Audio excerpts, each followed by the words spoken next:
할렐루야. 하나님의 은혜와 사랑하심이 날마다 여러분 삶 가운데 충만히 있길 주님의 이름으로 축복합니다. 하나님과 우리의 관계 속에서 다양한 사건들이 일어나고 다양한 일들이 일어납니다. 그런데 사실은 우리가 하나님의 백성들 뿐만 아니라 세상을 살아가는 모든 사람들에게도 사실은 동일한 문제를 가지고 고민을 하지요. 물질의 문제가 그 중에 하나일 것이고 건강의 문제도 그 중에 하나일 것입니다. 예수 믿는 사람이라고 해서 건강의 문제, 물질의 문제, 인생의 진로의 문제가 없나요? 똑같이 있습니다. 모든 사람들이 살아가고 있는 순간, 숨을 쉬는 순간 모든 사람들은 끊임없는 여러 가지 사건, 사고 등등의 일들을 반복해서 경험하며 살아갑니다. 그런데 문제는 뭐냐면 그 결정적인 문제의 위기 상황 속에서 우리는 어떤 선택을 하느냐라는 것은 그 결과가 큰 결과를 우리에게 나타내고 있는 것을 볼 수가 있죠. 예수를 믿는 사람이든 믿지 않는 사람이든 우리 젊은 청년들에게는 결혼은 상당히 중요한 문제입니다. 아마 결혼하기 위해서 이 남자, 그러면 이 여자, 과연 나에게 정말 결혼했을 때 나에게 행복을 줄 수 있는 상대인가? 수없이 고민해서 선택을 합니다. 그리고 그 선택에 대하여 시간이 지난 후에 만족하는 사람들만 있는가? 그렇지는 않지요. 후회를 합니다. 또 실망도 하지요. 그렇듯 우리 인생에서는 크고 작은 삶의 문제는 하나님을 믿는 사람이든 믿지 않는 사람이든 모든 사람들이 똑같은 문제 앞에 부딪히게 되죠. 그 문제를 해결하는 방법은 어떤 방법일까? 저는 그 문제 해결 방법은 바로 선택이라는 단어를 사용해 보는 것은 어떨까? 내가 대학을 선택하는 것, 아니면 내가 직장을 선택하는 것, 배우자를 선택하는 것, 아니면 내가 심지어는 어떤 병이 들어왔습니다. 이 병을 어떻게 치료할 것인가 라는 것들에 대한 다양한 정보를 가지고 선택을 합니다. 그래서 이 인생은 어찌 보면 모든 매 순간이 선택의 기로에 서 있는 것이 우리 인생의 모습이 아닐까 생각해 봅니다. 그런데 여기에서 하나님을 믿는 사람과 하나님 믿지 않는 사람의 차이점이 하나 있어요. 문제는 뭐냐면 어떤 문제가 발생됐었을 때 문제를 해석하는 방법이, 접근 방법이 다르다는 것이겠죠. 세상 사람들은 어떤 중요한 위기의 순간에 문제를 만났었을 때 그것을 마치 운명으로 생각하거나 아니면 운으로 생각하거나 아니면 재수, 그런 등등의 단어로 사용합니다. 그러나 하나님의 사람, 하나님의 백성들, 하나님 믿는 사람들은 이 똑같은 문제를 해석하는 방법이 달라요. 어떻게 해석하는지 아십니까? 바로 여기에 테스트라는 단어가 들어가는 거예요. 하나님은 우리에게 똑같은 상황 속에서 어떤 것을 선택할 것인가라는 것을 우리에게 질문을 던지고 있더라는 것이죠. 하나님은 시험하십니다. 하나님의 사람들에게 시험하셔서 문제를 줍니다. 그리고 그 문제 앞에서 나는 어떤 선택을 할 것인가, 이것을 가지고 고민하게 만들고 기도하게 만들고 하나님의 뜻을 묻기도 합니다.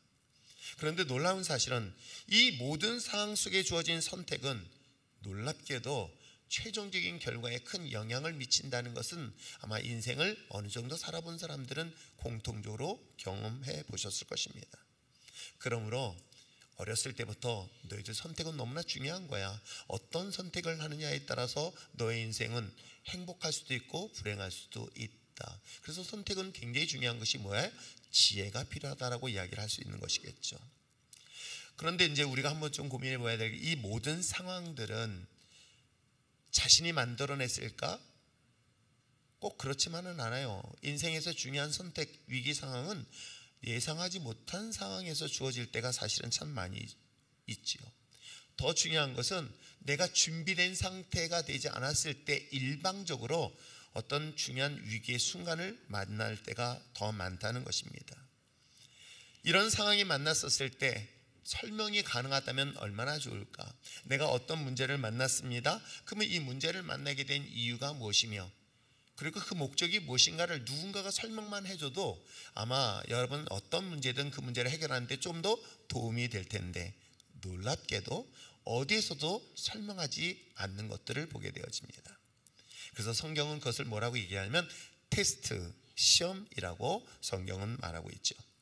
오늘부터 이제 제가 올해 이 구약의 예언서 중에서 특히 요나 부분을 먼저 시작하여 말씀을 살펴보려고 합니다. 이 요나라는 인물, 이 본문에서 등장하고 있는 요나도 마찬가지예요. 아주 결정적인 위기의 상황 순간에 이 선택이라는 것, 이 선택의 상황 속에서 과연 요나는 어떤 선택을 하는가, 그리고 그것을 통해서 하나님은 어떤 분인가 라는 것들을 소개하고 있는 내용이 본문 내용이기도 합니다.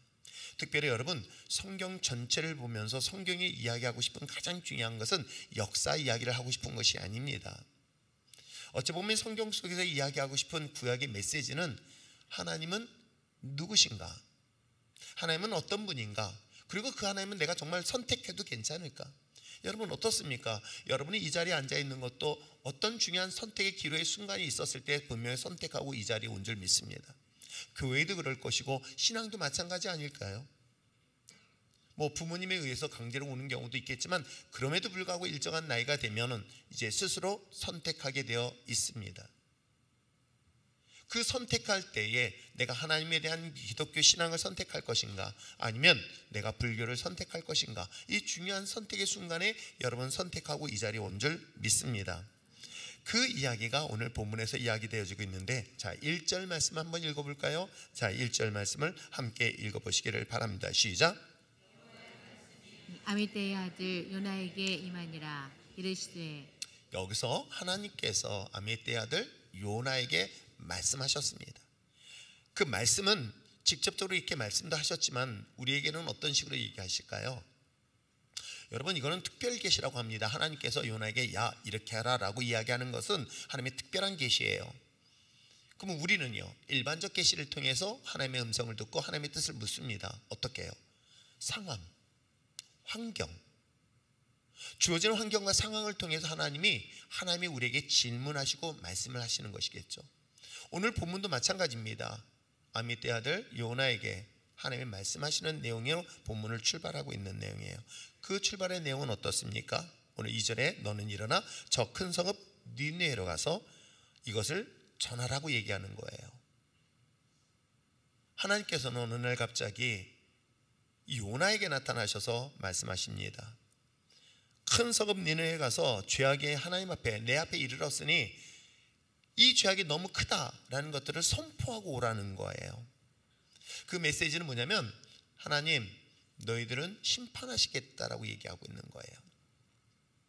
자, 이 음성을 들었을 때 여러분은, 만약에 여러분에게 이 음성을 들었다면 여러분은 어떤 생각할까요? 즉시 일어나서 순종한다. 자, 오늘 여러분들에게 태국이라는 곳이 너무나 죄가 많아. 그래서 하나님께서 말씀하셨어요. 자, 선교 가서 거기서 하나님의 심판이 있을 것이다 라고 여러분들에게 외치고 여러분에게 말씀하셨다면 여러분 어떻게 하시겠어요? 봐요, 아멘 한 명도 안 하잖아요. 여러분이 만약에 누군가가 아니죠, 하나님이 여러분에게, 아니 목사인 제가 여러분에게 이야기한 것처럼 하나님이 여러분에게 명령을 하는 거예요. 갑자기 밑도 끝도 없이 선교 가자. 그것이 하나님의 심판에 대한 메시지를 전해야 되겠다라고 여러분에게 얘기하면 왜요? 아니라 뭐라고 하는지 아십니까? 뭐라고 얘기할 것 같아요? 네? 싫어요. 이제 요즘은 대놓고 싫다고 그래요. 근데 여러분 성경의 말씀을 볼 때 저는 이 말씀을 보면서 만약에 요나에게 하신 이 말씀이 나에게 주어진다면 참 고민을 하게 되어져요. 왜요? 아니 무슨 설명이 있어야 될 거 아니에요. 오늘 본문을 잘 보세요. 야 니네가 죄가 많다, 이것을 사실을 외쳐라 라고 얘기하는 거예요. 자, 이렇게 외쳐야 되는데 그 외쳐야 될 이유 설명을 해 주셔야 되는데 하나님은 아무 설명하지 않아요. 내가 왜 그것을 외쳐야 될까? 아니 동족이면 이해가 되어요. 같은 형제면 이해가 되어요. 이해가 될 수 있는 부분 아니겠어요? 내가 예수 안 믿는 우리 어머니 아버님, 그래 너희 형제에게 가서 하나님의 심판이 곧 다가옵니다 라고 외치라고 한다면 그건 충분히 이해가 되는 거예요. 근데 나에게 원수 같은 상대라고 한다면 어떨까요? 나이가 별로 좋아하지 않는 사람들에게 가서 그들에게 복음을 외치라고 얘기한다면 여러분 어떡할까요? 근데 하나님은 아무 설명도 하지 않아요. 지금 그 얘기를 하고 있는 거예요. 내가 왜 외쳐야 되는지, 왜 하나님의 명령을 들어야 되는지 하나님은 합당하게 설명을 하지 않는 내용이 본문을 시작하는 거예요. 그리고 재밌는 건 뭐예요? 야, 너희들이 죄가 많대. 그럼 어쩌라고? 전 본문 보면서 참 하나님도 참 신기하게 명령한다. 참 잘 보세요. 어떻게 회개하라는, 차라리 우리가 세례 요한처럼 회개하라, 하나님의 때가 다가왔다, 심판의 때가 다가왔다, 그렇다면 이해가 되어져요. 왜? 회개해야 되는 이유와 목적이 분명히 있잖아요. 근데 오늘 잘 본문을 보세요. 자, 한번 2절 한번 읽어볼까요? 2절 읽겠습니다. 시작. 너는 일어나 저 큰 성읍 니느웨로 가서 그것을 향하여 외치라. 그 악독이 내 앞에 상달되었음이라 하시라. 그러니까 너희들이 죄가 너무 크니까 하나님 앞에 상달됐대, 하나님 앞에 이르렀대 라고 어떻게 하라는 거예요? 외치라는 거예요. 그럼 외치면 뭐 어떻게 하라고? 뭔가가 그 다음에 리액션이 나와야 되는 명령이 있어야 되는데 사실은 이 명령은 아무것도 없는 거예요. 그냥 외치고 오라는 거예요. 저는 이 질문 앞에서 내가 과연 이 질문을 주님께서 명령을 받았다면 저같이 의심 많은 사람, 고민을 하는 사람, 또 이렇게 잔머리를 굴리는 사람들은 당연히 왜? Why라고 당연히 물어보지 않을까요? 물론 여러분들은 착해서 제가 얘기하면 다 아멘 안 하잖아요. 징그럽게 하네요. 근데 나는 아멘을 안 하고 침묵하는 대신에 난 why? 라고 질문을 할 것 같아요. 왜요? 뭐 어쩌라고요?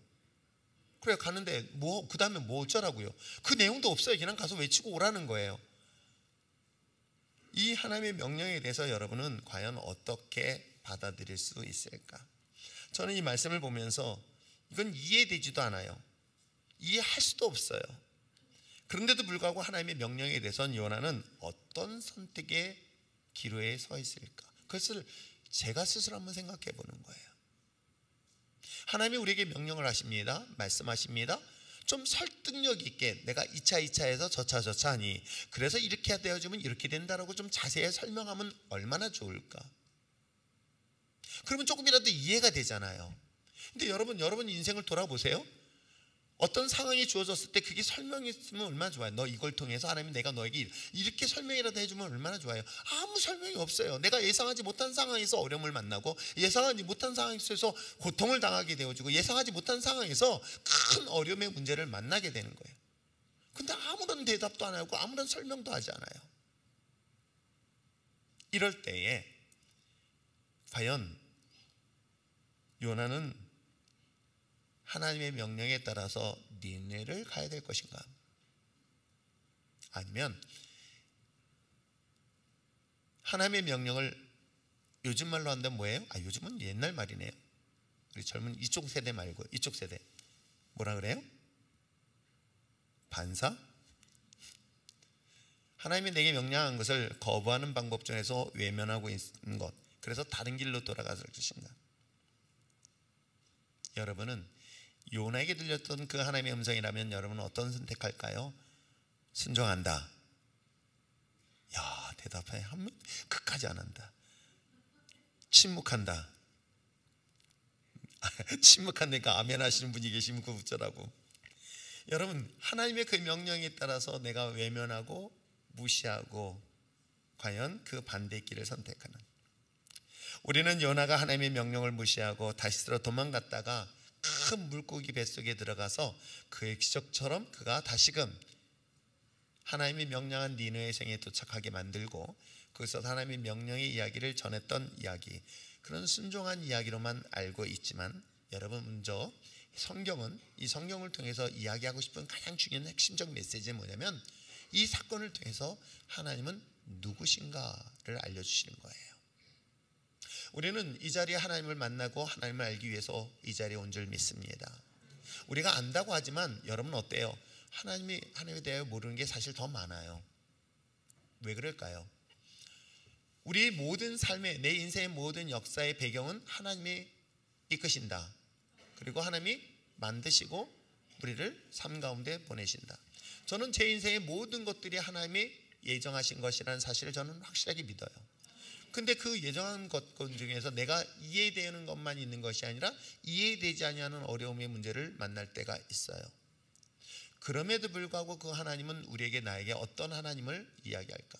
오늘 성경 속에서 기록된 이 요나의 이야기는 단순한 그런 해프닝 같은 이야기 아니면 우섭 어쩐 동화 같은 이야기를 설명하려는 것이 아니라 이 이야기를 통해서 하나님은 어떤 분인가를 발견할 수 있는 저와 여러분 되시길 부탁드립니다. 단순히 요나를 위해서 큰 물고기를 준비하시는 하나님, 그러나 더 중요한 것은 이 본문을 통해서 하나님은 어떤 분인가라는 것들을 본문을 통해서 살펴보려고 합니다. 바다 속에 요나를 위해서 큰 물고기를 예비하신 그 하나님은 첫 번째, 요나에 대해서는 누구보다도 모든 것을 아시는 분이 하나님이시다. 사실은 요나뿐만 아니라 저와 여러분 모두 하나님은 아실까요? 모를까요? 아세요. 여러분, 여러분의 좋은 점만 아시는 게 아니라 여러분의 실수도 아시고요, 부족한 것도 아세요.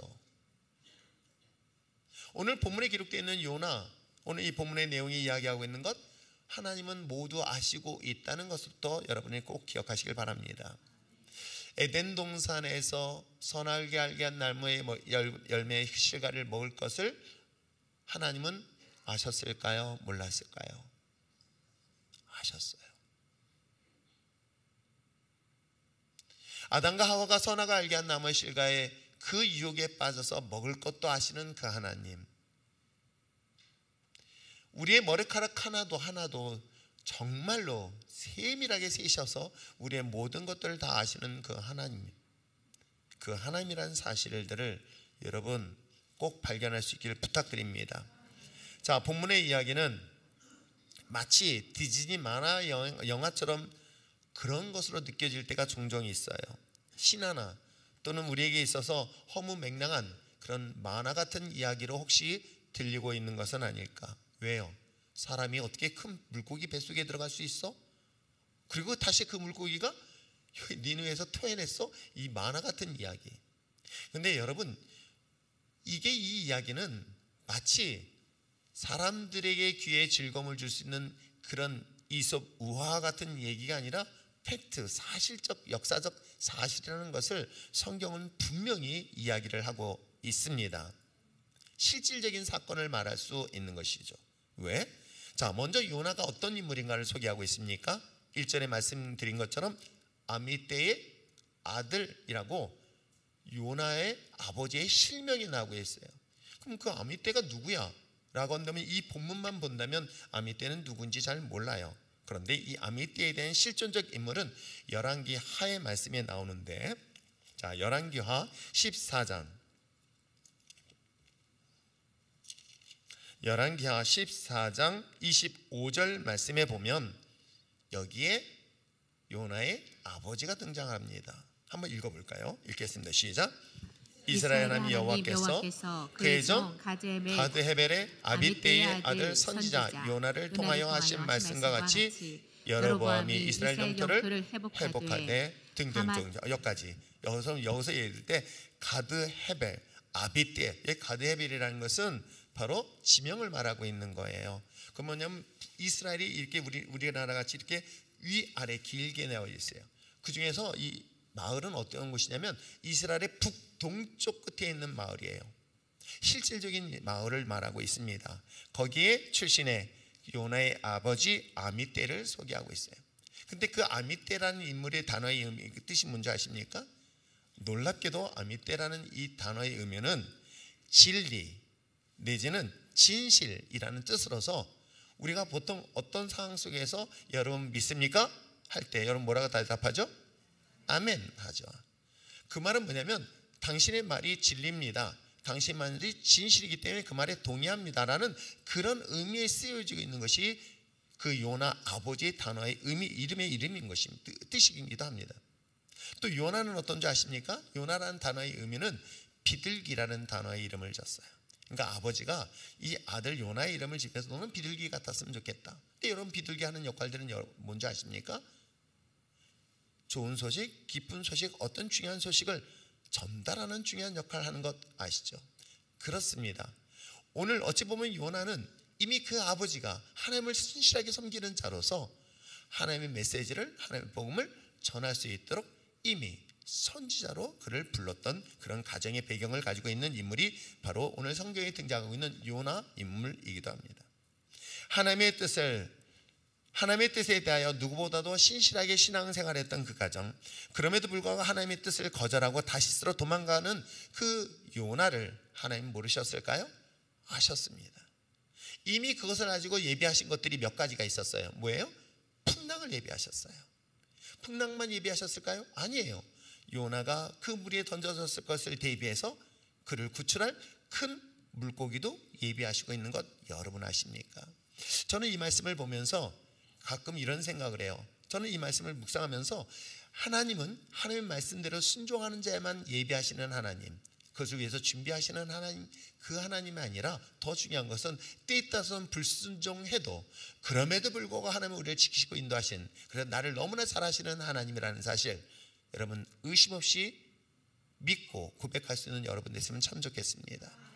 아브라함이 그러지 않았습니까? 모리아산에서 자신의 독자 이삭을 하나님께 번제물로 드릴 때에 그것을 위하여 예비하신 그 여호와의 일의 하나님, 그것처럼 하나님은 이 독자 아들 이삭을 어떻게 드릴 것까지도 아시고 예비하신 그 하나님처럼 때에 따라서는 불순종한 요나를 위해서 예비하시고 준비한 이 사건들을 보면서 여러분이 꼭 기억하셔야 될 것이 있습니다. 하나님은 믿는 신실한 믿음의 사람들, 그리고 말씀에 잘 순종하는 사람들만 아는 것이 아니라 때에 따라서는 불순종하고 뺀질되면서 말 안 듣는 저와 여러분도 이미 하나님은 아신다 모르신다? 아시고 있다는 거예요. 그런데 여기서 참 중요한 사실은 뭔지 아십니까? 이게 얼마나 저에겐 감동이 되는지 몰라요. 여러분 어때요? 여러분, 여러분의 자녀들이, 아니 여러분이 특별히 믿을 만한 사람이 그렇게 말 안 듣고 배신하고 아니면 나에게 상처 주고 여러분들이 그걸 미리 안다면 여러분은 어떻게 그를 대할까요? 여러분들이 만약에 이 사람이 나에게 상처를 줄 것이고 나에게 아픔을 줄 것이고 나에게 더 나가서 뒤통수를 칠 정도로 나에게 큰 배신을 할 사람이라는 것을 안다면 여러분 아실까요? 아마 그 사람을 거부하지 않을까요? 거리를 두지 않을까요? 근데 놀랍게도 하나님은 그럼에도 불구하고 그 아들을, 그 자녀를 품고 계시고 아시는데도 불구하고 그를 포기하지 아니하시는 하나님의 이야기가 여기 성경을 통해서 소개하고 있는 것 아십니까? 저는 이 말씀을 보면서 왜 가룟 유다를, 그런데 이 본문을 보면서 이해가 된 거예요. 왜요? 포기 못하시는 하나님, 포기할 수 없는 하나님의 사랑이 오늘 여기를 통해서 보여주고 있는 내용이기도 합니다. 그런데 더 중요한 것은 하나님은 요나만 아실까요? 아니에요. 요나의 상대방 니느웨, 심판받아 당연히 그들은 징계를 받아야 될 그들도 하나님은 어떻게 하신다? 아시고 계시다는 거예요. 그들 또한 관심의 대상이 되고 있다는 것을 볼 수 있어요. 성경에서 소개하는 니느웨는 여러분 잘 알고 있는 아수르, 성경은 아수르로 표현하는데 아시리아 왕국이에요. 아시리아의 왕국의 수도가 어디예요? 바로 니느웨였던 거예요. 그러면 니느웨하고 이스라엘 백성들은 어떤 관계인지 아시겠습니까? 아시리아는 원수 관계예요. 끊임없이 괴롭힘을 가져다 주는 그런 민족이고 나라이기도 합니다. 하나님은 하나님의 백성에게만 관심 있는 것 같지만 알고 봤더니 하나님은 하나님이 아닌 하나님의 백성뿐만 아니라 저 이방인에게도 관심이 있다는 것. 여러분 이것을 어떻게 생각하십니까? 나는 하나님을 믿으니까 하나님 백성이야. 근데 내가 실수하고 잘못하고 넘어지고 그리고 믿음 없이 살아가는 것도 아시는데도 하나님은 나를 포기하지 않으시면서 너는 내 아들이야 라고 하시는 하나님. 근데 더 중요한 건 뭔지 아십니까? 내가 이방인으로 있을 때도 하나님은 나를 잊어버리지 않으셨다는 거예요. 어쩌면 아시리아처럼 니느웨 성처럼 하나님을 거부하고 거절하면서 세상의 죄를 다 짓고 살았던 그런 나도 하나님은 어떻게 하셨어요? 관심의 대상이라는 것을 지금 성경을 통해서 말하고 있는 것 여러분 아십니까? 하나님은 이곳에 있는 여러분만 관심 있는 것이 아니라 저밖에 하나님을 부정하고 하나님을 핍박하고 하나님을 대하여 가장 강력하게 거부하는 사람들까지도 누가 하나님의 관심의 대상이 되고 있다는 사실을 성경은 우리에게 이야기를 하고 있는 것입니다. 그렇습니다. 사랑하는 성도 여러분, 하나님의 관심은 이스라엘 백성 요나에게 있는 것뿐만 아니라 저 아시리아, 당연히 죄 때문에 그들은 망해야 된다는 우리에겐 적과 같은 그런 존재일지라도 하나님의 관심의 대상, 그리고 그들에 대해서 누구보다 더 잘 알고 있는 대상이라는 것 잊지 마시기를 부탁드립니다. 우리가 단기 선교를 떠나는 이유도 그러한 이유고요, 심지어는 우리가 북한 땅을 바라보면서 기도해야 되는 이유도 그런 이유 때문은 아닐까요? 어찌 보면 우리가 우리 주변에 나에게 원수처럼 생각하는 사람들이 있다고 한다면 여러분 어떻습니까? 우리는 우리 마음속에 하나님, 난 저 사람 때문에 너무나 큰 상처를 받았습니다. 그렇기 때문에 저 사람은 심판받아야 되고 하나님 나를 위로해 주세요 라고 혹시 하고 있는 것은 아닐까? 그런데 하나님도 뭐라고 얘기하시냐면 나에게만 관심 있는 것이 아니라 너에게 상처를 주고 너에게 원수 같은 저들도 하나님의 나의 관심의 대상이다 라고 말씀하시는 것 잊지 마시기를 부탁드립니다. 이것을 통해서 오늘 성경은 바로 이 본문을 통해 소개를 하고 있습니다. 자, 하나님의 관심이 이스라엘에게만 있는 것이 아니라 이방 민족에게도 관심의 대상이 되고 있다고 한다면 그 이유는 뭐 때문일까? 저는 하나님의 전지성 때문이라고 저는 믿어요. 하나님 모든 걸 아세요. 그래서 모든 걸 아시는 것은 하나님의 백성뿐만 아니라 하나님을 알지 못하는 이방인들도 하나님은 아신다 모르신다 아신다는 거예요. 그리고 그들 또한 하나님의 관심의 대상에 포함되고 있다는 것 잊지 마시기를 부탁드립니다. 제가 왜 이 이야기 본문을 보면서 더 깊이 은혜 속에 감동을 받은 것 중에 하나가 탕자의 이야기가 바로 이 배경을 통해서 이야기하고 있는 것은 아닐까? 한평생 아버지 밑에서 충성스럽게 일했던 장남, 아마 그는 당당했을 거예요. 하나님, 나는 한 번도 아버지의 재산을 가지고 세상에 나가본 적 없어요. 너는 아버지의 재산을 열심히 일해가지고 수십 배 수백 배를 남길 정도로 충성된 신실한 아버지의 장남이에요. 나는 한 번도 하나님을 떠나본 적 없어요. 내가 열심히 하나님만 섬기고 한평생 하나님만을 의지했던 삶이에요. 그런데 저들은, 저 탕자는 하나님을 믿지도 않아요. 오히려 그들은 자신들이 하나님의 것을 가지고 와서 모든 것을 낭비하고 탕진합니다 라고 하면서 혹시 우리 이 자리에서 떳떳하게 앉아있는 건 아닐까? 근데 탕자의 이야기는 무엇입니까? 그것은 집안에 있는 장자를 책망하는 얘기예요. 우리는 그 탕자의 얘기를 보면서 내 스스로가 나는 탕자처럼 돌아온 것에 대한 은혜를 말하지만 사실은 그 장자는 아버지 하나님의 마음을 몰랐던 거예요. 그 아버지는 단 한 번도 그 집을 나간 탕자를 잃어버린 적이 없었던 얘기예요. 그러기에 멀리서 오는 그 아들, 갈 때는 화려한 모습으로 떠났던 그 아들이 남루한 모습, 추한 모습, 더러운 모습, 그지그지 산그지 같은 꼴로 왔는데도 불구하고 그 먼 거리에서 오는 아들을 알아보시고 쫓아가서 그 아들을 품어버리시는 거예요. 그게 누구예요? 하나님이었던 거예요. 저 역시도 그런 삶을 살았던 저를 아무 조건 없이 품어주셨던 그 하나님, 저는 몰랐어요. 내가 하나님의 관심을 멀어졌으니 하나님은 나에게 관심이 없는 줄 알았어요. 그러나 단 한 번도 하나님은 나를 잊지 않았다는 것, 오늘 지금 그 얘기를 하고 있는 거예요. 하나님은 단 한 번도 잃어버린 탕자를 포기하지 않았듯 이방인도 어찌 보면 하나님의 끊임없는 관심의 대상이 있다는 것. 그러면 여러분은 하나님의 마음에 대해서 무엇을 알기를 원하십니까? 하나님의 마음이 어디에 있는가? 하나님의 눈물이 어디에 있는가? 당연히 하나님 믿는 자녀로선 당연히 그 아버지의 마음을 헤아리는 것이 마땅한 것은 아닐까요? 그럼에도 불구하고 우리는 이 본문을 통해서 세 가지 착각하고 있는 것들을 발견하게 됩니다. 그것은 뭐냐면 하나님은 나에게만 관심이 있어 라는 착각이에요. 하나님 믿는, 신실하게 믿는 나에게만 하나님이 나에게 관심의 대상이야.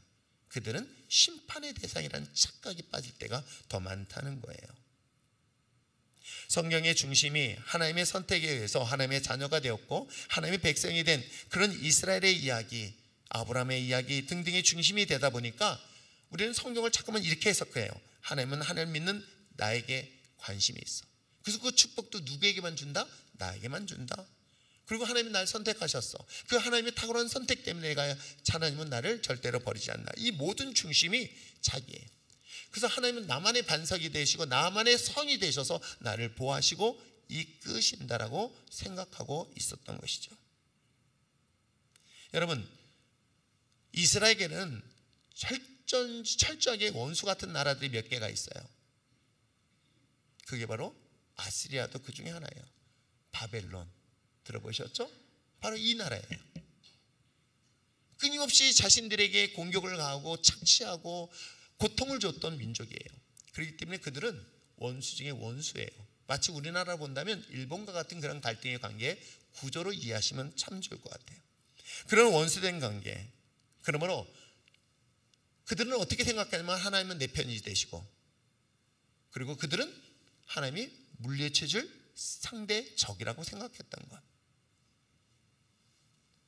특별히 아시리아의 그 수도 이 니느웨는 그 죄악이 너무 강력해서 하늘에까지 이를 정도로 충만한 상태. 그렇기 때문에 여러분 생각할 때 어떻게 생각할까요? 그들은 당연히 심판의 대상으로만 생각하고 있는 것은 아닐까. 그리고 나는 구원받은 대상. 그러나 하나님의 관점에서는 나나 그들 또한 구원의 대상이라는 사실 잊지 마시기를 바랍니다. 그래서 어떤 분들은 그런 얘기를 해요. 부부 사이가 너무 안 좋은 거야. 근데 내가 예수를 믿는데 저 남편이 예수 믿으면 안 될 것 같아. 왜? 어디서 만나? 그건 싫은 거거든. 실질적으로 정말 그런 분들 많아요. 우리 교회 말고 저 일본에 갔더니 그러더라고요. 정말 원수 같아. 근데 그 원수가 만약에 천국에 있다면 난 그 천국 안 가겠대. 그렇게 잘 믿던 분이, 집사님이 그렇게 얘기를 하시는 거야. 저 인간이 예수 믿어요? 그럼 난 앞으로 교회 안 나간대. 왜요? 그랬더니 천국에 만날까 봐 그것도 싫다는 거예요. 여러분, 이 착각이 이스라엘 사람들에게 있는 것 아세요? 아니면 우리들에게도 있다는 거예요. 그래서 이 착각에 빠져가지고 왜 하나님 저들을 심판하지 않냐고, 저들을 왜 이렇게 축복하시냐고 우리는 얼마나 불평하고 원망하는지 몰라요. 물론 그 중에 과거에 저도 마찬가지 하나 했었어요. 사랑하는 성도 여러분, 예수님의 십자가의 구원의 그 은혜가 누구에게 필요한지 아십니까? 죄인된 나에게 필요한 거예요.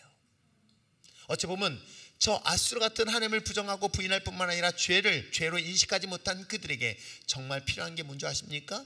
하나님의 절대적인 은혜인 십자가의 구속의 은혜인 거예요. 그러므로 하나님은 나의 하나님이라고 착각하지 마시고 우리 모두의 하나님이라는 것 잊지 마시길, 특별히 죄인의 하나님이라는 것 잊지 마시길 부탁드립니다. 또 하나 이 본문을 통해서 두 번째 착각이 일어나는 게 뭔지 아세요? 제가 우리 아이들, 제 목소리가 좀 크지 않지요?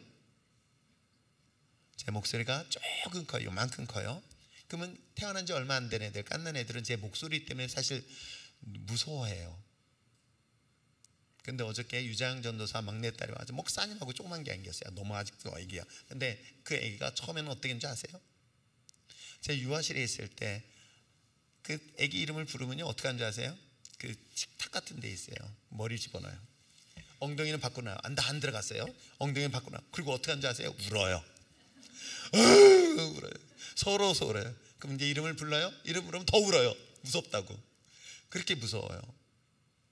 얼굴만 안 보이면 목사님이 안 보이는 줄 아는가 봐요. 전 그 모습 보면서 얼마나 재밌어요. 근데 지금은 이제 담대해졌어.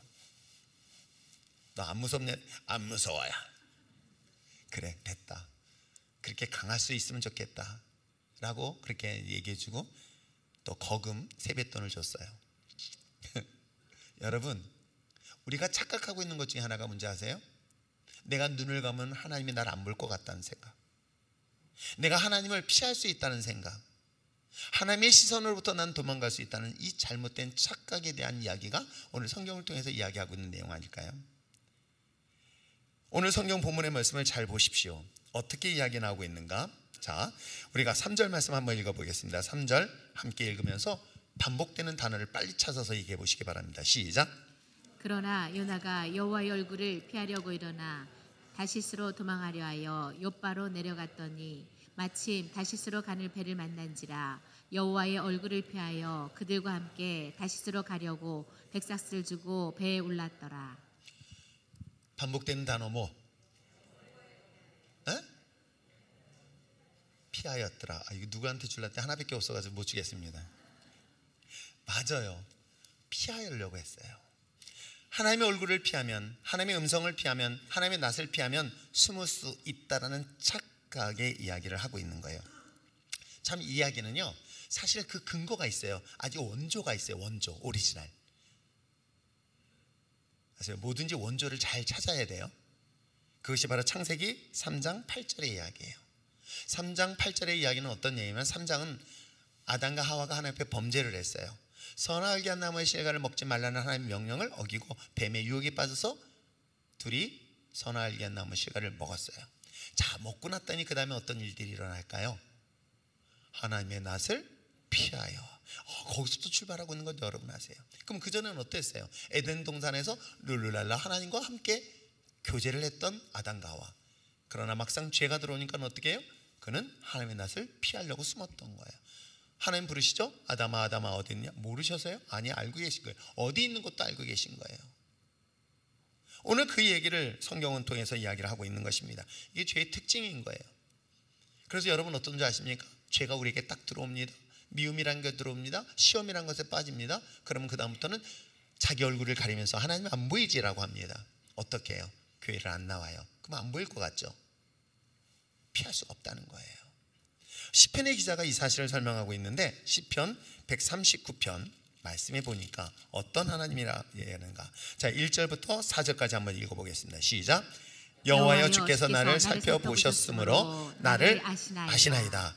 주께서 내가 앉고 일어섬을 아시고 멀리서 나의 생각을 밝히 아시오며 나의 모든 길과 내가 눕는 것을 살펴보셨으므로 나의 모든 행위를 익히 아시오니 여호와여 내 혀의 말을 알지 못하는 것 같이 하나도 없으시니이다. 그러면 모든 걸 다 아시는 하나님이에요. 이렇게 시편의 기자가 고백을 하는 거예요. 그러면서 마지막 7절에 뭐라고 하세요? 읽어보겠습니다. 시작. 내가 주의 영을 떠나 어디로 가며 주의 앞에서 어디로 피하리이까? 피할 수 없다는 걸 얘기하는 거예요. 그런데 요나는 어떻습니까? 이 음성을 피하면 피할 수 있다라는 착각. 여러분, 이건 요나만의 이야기일까요? 우리 자신의 이야기예요. 내가 교회를 안 나가면 하나님 피할 것 같죠? 내가 주중에 교회를 떠나서 밖에 세상에 있을 때 여러분은 하나님의 시선은 여러분을 외면하고 있다고 생각하십니까? 작은 골방 속에 숨어 있어도 하나님은 우리를 아시고 우리를 바라보시고 있다는 이 말씀. 그렇습니다. 하나님은 어떤 경우일지라도 여러분은 주목하고 있으며, 또한 하나님은 여러분들이 꼭 기억하셔야 할 것은 하나님의 얼굴을 피할 수 없다. 이 사실을 잊지 마시기를 바랍니다. 그래서 코람데오라는 말이 나오는 거예요. 내가 눈에 보이지 아니하는 하나님이 내 눈앞에 임재하시고 함께 하심에 대한 신앙의 삶을 사는 것. 그래서 주일날만 와서 교회에서만 썬데이 크리스찬이 아니라 내가 세상에 나가서도 나는 하나님의 존전 앞에 서 있는 그리스도인이야. 왜? 나는 하나님을 어디에서든 피할 수 있다 없다 없는 존재라는 것을 이야기하고 있는 거예요. 근데 가끔 그 하나님을 여기다 놔두고 가시는 분들이 계세요. 어떻게 놔두고 가신 줄 아세요? 성경책을. 그러면 자기 생각에는 하나님을 놔두고 가는 줄 알고 착각하지만, 여러분, 하나님은 여러분을 절대 떠나지 아니하시고 지켜보고 있다는 것 잊지 마시길 바랍니다. 세 번째 볼 수 있는 것의 착각이 뭔지 아십니까? 여러분, 눈에 보이는 것과 눈에 보이지 않는 것, 어느 것을 선택할까요?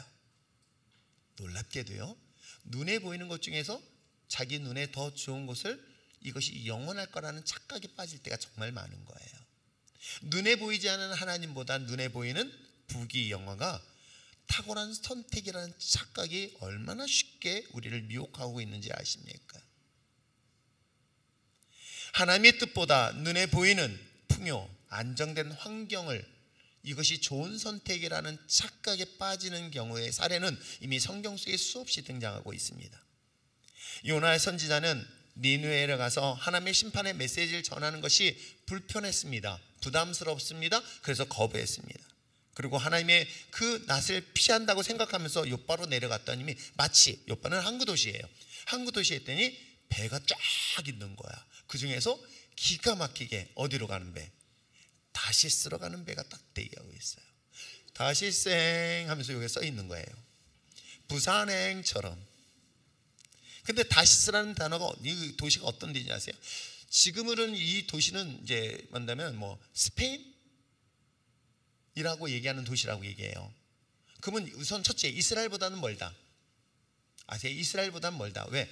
지금 이 니느웨라는 것은 항상 전쟁을 마주하고 있는 원수 같은 사이예요. 근데 다시스는 이스라엘과는 거리가 먼 도시란 말이에요. 거리가 먼 도시일 뿐만 아니라 거기는 성경에 뭐라고 얘기하는지 아세요? 아주 재밌는 설명을 하고 있어요. 자, 에스겔서의 말씀에 보니까 이 다시스를 소개하고 있는데 27장 12절에 한번 읽어볼까요? 시작. 다시스는 각종 보화가 풍부함을, 뭐 그다음에 얘기하지 않아도 돼요. 뭐가?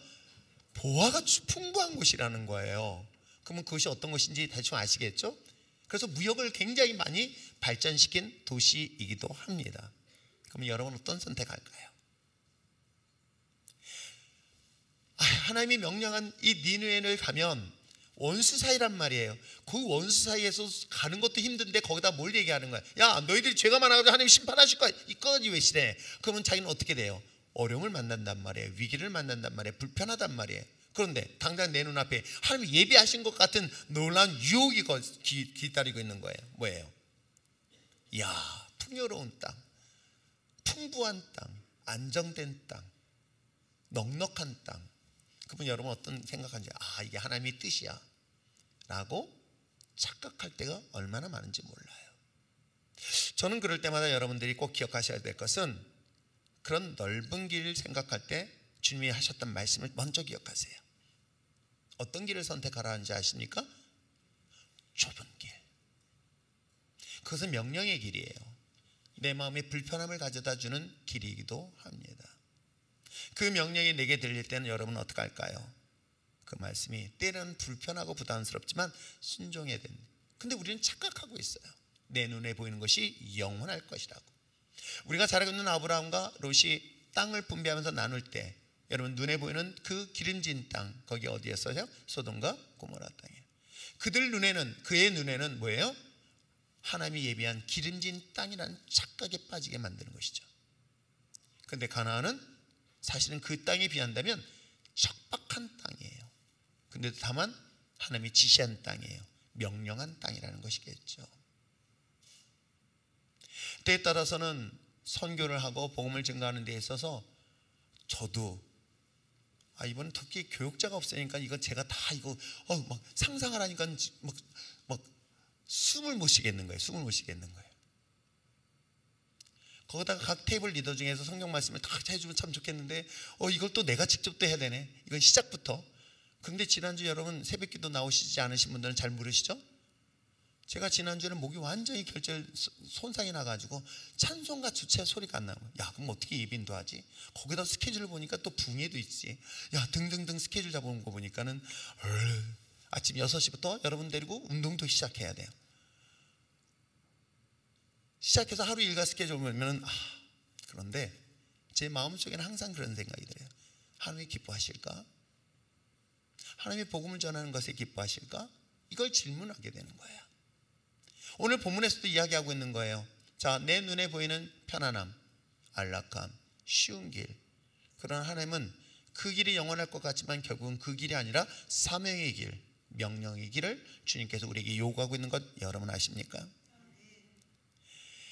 분명한 사실은 니느웨보다 다시스가 보다 안전하고 풍요로울 뿐만 아니라 좋은 환경이란 인간의 생각, 그리고 하나님의 명령은 두렵고 불편하고 부담스러운 것. 12명의 정탐꾼의 보고도 아마 그러한 보고가 아니었을까 생각해 봅니다. 그러나 사랑하는 성도 여러분, 우리가 살아가는 이 세상이 영원하지 않습니다. 내 눈에 보이는 영원할 것 같은 이 삶의 인생을 착각하면서 이것이 여러분의 인생을 책임질 것 같다? 여러분이 지금 소유한 것이 내 인생을 끝까지 보호해 줄 것이다. 그런 착각에 지금 사실은 살고 있어요. 부자가 자신의 노후를 위하여 충분한 창고를 만들어 놓고 난 노후를 준비하겠어 라는 이 착각들, 그 어리석은 부자가 어느 날 갑자기 그 생명을 걷어간다 한다면 그는 다 의미 없는 것이라는 성경은 끊임없이 이야기를 하고 있어요. 사랑하는 성도 여러분, 내가 내 생명을 지킨다 한들 얼마나 지킬 수 있으며 내가 소유한 것들을 지키기 위해서 노력한다 한들 얼마나 유지할 수 있을까요? 하나님이 경영하시지 아니하시면, 하나님이 지키시지 아니하시면 그 모든 것이 허사란 것 여러분 아십니까? 오늘 이 사실을 성경을 통해서 이야기를 하고 있는 것입니다. 사랑하는 성도 여러분, 오늘 본문을 통해서 우리가 착각해야 될 세 가지, 하나님은 나에게만 관심 있는 게 아니라 모든 자들에게 관심이 있다는 것, 특히 원수된 자들까지도 하나님의 관심의 대상이 있다는 것을 잊지 마시기를 바랍니다. 그리고 우리의 시선이, 하나님의 시선이 내가 벗어날 수 있다는 착각에서부터 이제는 하나님의 시선에서는 어떤 경우도 벗어날 수 없다는 사실, 내가 어느 곳에든지 포함되어 하나님의 내 존전 앞에 있다는 사실을 날마다 인식하며 살아갈 수 있는 여러분 되시기를 부탁드립니다. 그리고 더 나아가서 짧은 인생을 살면서 육신의 정력, 이생의 자랑, 안목의 정력을 따라 사는 것이 영원하지 않다는 것, 우리의 영원한 하나님의 나라가 진정 삶의 가치의 우선순위라는 것을 잊지 마시고 때에 따라서는 헛된 것을 붙잡는 것을 내려놓고 영원한 생명을 손을 잡아보시기 바랍니다. 하나님의 거룩한 나라의 십자가를 붙잡아 보시길 바랍니다. 그것이 때에 따라서는 외롭고 고독한 길을 보입니다. 그래요. 십자가 길을 잡고 십자가 길을 따른다는 것은 결코 쉽지 않습니다. 그러나 내 힘으로 가는 것이 아니라 주님이 함께하기 때문에 그 길 또한 즐겁고 재밌습니다. 여러분이 영원할 것 같은 세상이 영원하지 않다는 것, 그러므로 사랑하는 성도 여러분, 잠시 살다가는 이 짧은 인생 속에서 영원한 하나님 나라의 소망을 가지고 내가 오늘 어떤 삶을 선택할 것인가, 그것이 사명, 주님이 주신 마지막 복음의 사명을 끝까지 감당하며 살아내는 저와 여러분 되시길 축복합니다. 그러므로 여러분, 우리의 주어진 모든 환경 속에서 이 모든 것들이 하나님을 나를 믿음에 대한 테스트, 시험의 과정이라는 생각하시고 가장 중요한 하나님이 기뻐하는 것이 무엇인가를 묻고 그분의 뜻을 따라 끝까지 순종해내는 우리 신앙 공동체가 되시길 축복합니다.